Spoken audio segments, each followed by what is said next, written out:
June 7th, 1948. It's a very important day in the lives of the 323 persons seated on this stage. Important because it is the fulfillment of 13 years of books, homework, teaching, tests, and the all-important reading, writing, and listening. Since the day we were born, we have led a sheltered, protected life, watched over by our parents and teachers with an ease and hopefulness that made our life relatively easy, secure. But tonight we are about to take our first tottering step into the adult world. Yes, for many reasons. This is an important time, for this is our night. This is commencement. For most of you gathered here tonight, 18 years is but a short period of time. But to us, it is a full, complete lifetime. In that period of time, we have grown up through depression, war, and plenty. We have had our full share of happiness and sorrow, tragedy and fame, and good times and bad. Perhaps not on the scale we will soon have to see. These things, nevertheless, have arranged themselves in our lives and have given us the feeling of self-confidence and eagerness to face the world. Yes, and we've had fun growing up, too. Our first day at school, our first boyfriend or girlfriend, the time we played hooky, and the fun we had on Halloween. Why, say, we could almost write a book. Almost. Why, we have. We've been writing it since the day we were born. Every year, we've added a new chapter to it.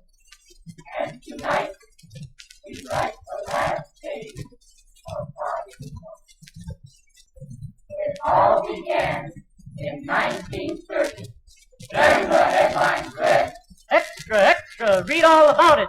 Fire in Ohio State Pen, 320 convicts killed. Extra, Philadelphia wins World Series. Get your paper, mister. Bolivian government overthrown. But many people didn't bother to look at the headlines. They hurriedly turned to the back section of their newspaper, found the right page, quickly ran their finger down the column, and sure enough, there it was.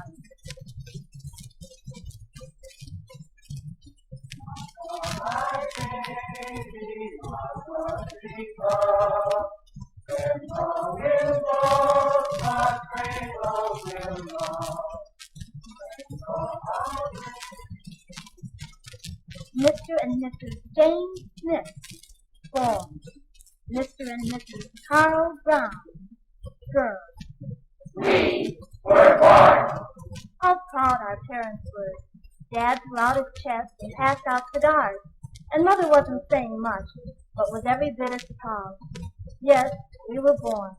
And in many homes a 5-year-old brother or sister would remark, "Gee, what's so wonderful about him? He doesn't have any teeth, and he's bald. Gosh, he ain't so wonderful." But it wasn't long before we were finally accepted. We had pretty much our own way. We were satisfied with eating and sleeping. Of course, there were times when we did cry and get ornery, and then Mom would come into the bedroom and sing us to sleep.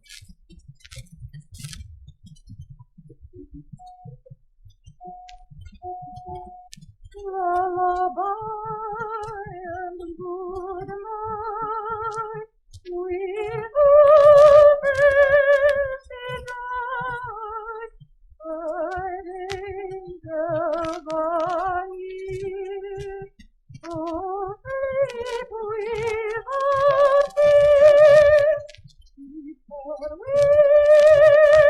without away, when the morning doth break, before without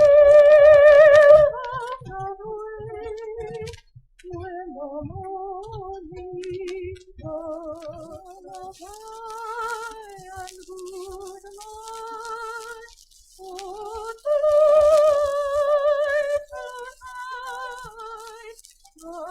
angels are near, so sleep without fear, we will not be from harm, with their dreamland sweet song, we will not be from harm, with their dreamland sweet song.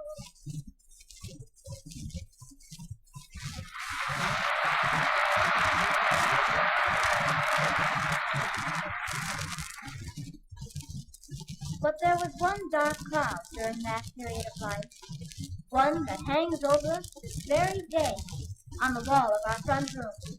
It was just about 4 months after we were born that our proud parents called in to talk to us. Please, let's not go into that. But we found it useless to object, for as proof of this, we are to this day pictured reclining peacefully on a bearskin rug, completely clothed in a happy, toothless smile. And it didn't flatter us a bit. But all was not contented and easy, for during that time, the country was still staggering under the crash of 1929, and there were worse times to come. 1931, 1932. Once the fields of their own day is gone, they did race against us. Once the fields of their own, now it's done, brother James, Sarah John. March 1st, 1932, a day that struck fear into the hearts of our parents. For on that day, Charles Lindbergh Jr. was kidnapped from his bed and never seen alive again.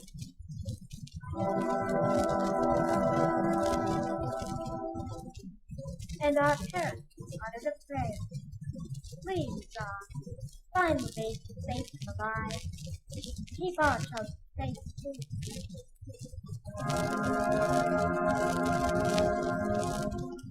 Franklin Delano Roosevelt is elected President of the United States by overwhelming majority.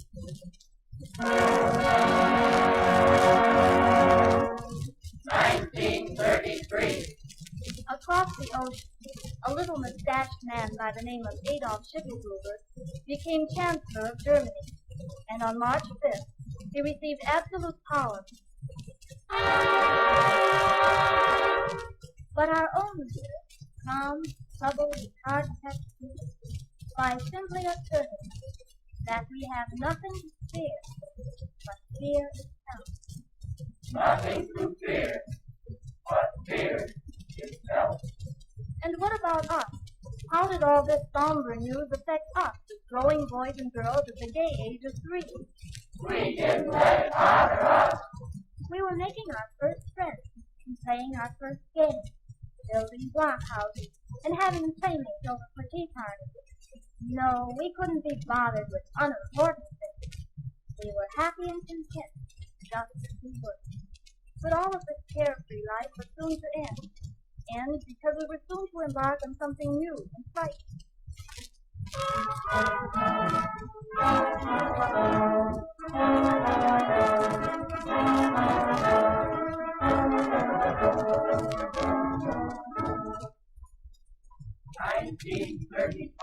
Hitler signed treaty with England. 1935. President Roosevelt signed Social Security Act. Will Rogers was killed. 1935. And school. 1935 meant a lot of things to a lot of people. But to us, it meant school. Afternoon kindergarten, to be exact. We all had our own reactions to this new thing in our lives, ranging from timid Mother, do you suppose I'll like it? to a very emphatic, I'm not going. but we went. And much to our surprise, we rather liked it. We were consciously enjoying for the first time our opportunities in America. Across the ocean on September 15th, the Jews in Germany lost their citizenship, and the swastika was made the official flag. At our time at school, the girls liked us indeed, and the fellas found that they could make better houses with the blocks of food. The farmer in the dell, I-ho, the dairy-o, the farmer in the dell. The farmer takes the wife, the farmer takes the wife. Yes, we played our games and had our fun. But even then, school had its bad points. Children, it's past hour. Now all of you roll your rugs on the floor and close your eyes for half an hour. Now if you're all good and really take your rest, I'll have a surprise for you. So with the promise of a surprise heavy upon us, we would all lie down and pretend to sleep.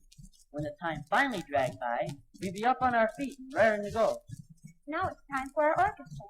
Now James and John may play the drums today because they were extra quiet during the rest hour, and Joyce may play the triangle.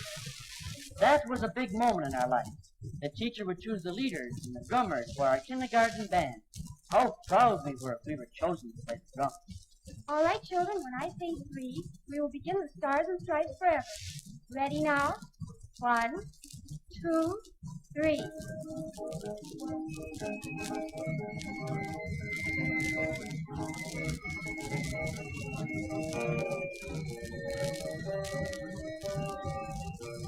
Perhaps to most people, it didn't sound much like music, but to us, it was wonderful.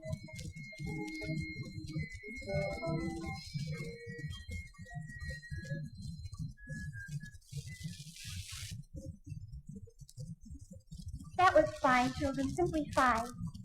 Now that's all for today, and be sure to be here tomorrow, and be careful crossing the street. We will. Goodbye. Goodbye, boys and girls. And with a rush, the door would be open and the room empty. We would go dashing out into the schoolyard to finish our game of tag, or walk home, carefully avoiding any cracks in the sidewalk, because If you step on a crack, you'll break your mother's back. If you step in a hole, you'll break her new blue hole. stone boys and tag, I Spy were our standbys. The girls liked to dress up and play house, at which time Mother's old clothes were proudly displayed for the whole neighborhood to observe. The boys were too busy being cowboys and Indians to be bothered doing anything so silly as playing house. 1936. King George V of England died. Hitler signed peace treaty with Austria. Turmoil. Anxiety. War. For us? No. We were busy at school. No longer were we kindergarten babies. We were learning our C-D-E-F-G, H-I-J-K, L-M-N-O-P, L-M-N-O-P, Q-R-S-T, U-V-W-X-Y-Z. It was about then the little dogs began to follow us home from school, and thus we acquired our pets. Remember the fun we used to have after dinner when we teased our little kitty or dog? and the chick we'd get when it'd have offspring. But then, that black day would come when our little pet would die, and we'd get the flash right. And it would never fail that during vacation time we'd come down with chicken pox, whooping cough, scarlet fever, measles. or else it would be a broken arm or leg. But anyway, it would mean no holiday for us. And for you, Mom, it would mean that last-minute change in plans. But at least it shows We were growing up. September 37, back to school we went, proudly displaying The new dress Mother had made for us with the matching pants. Only for us, it meant wearing that new tie and those miserable corduroy knickers.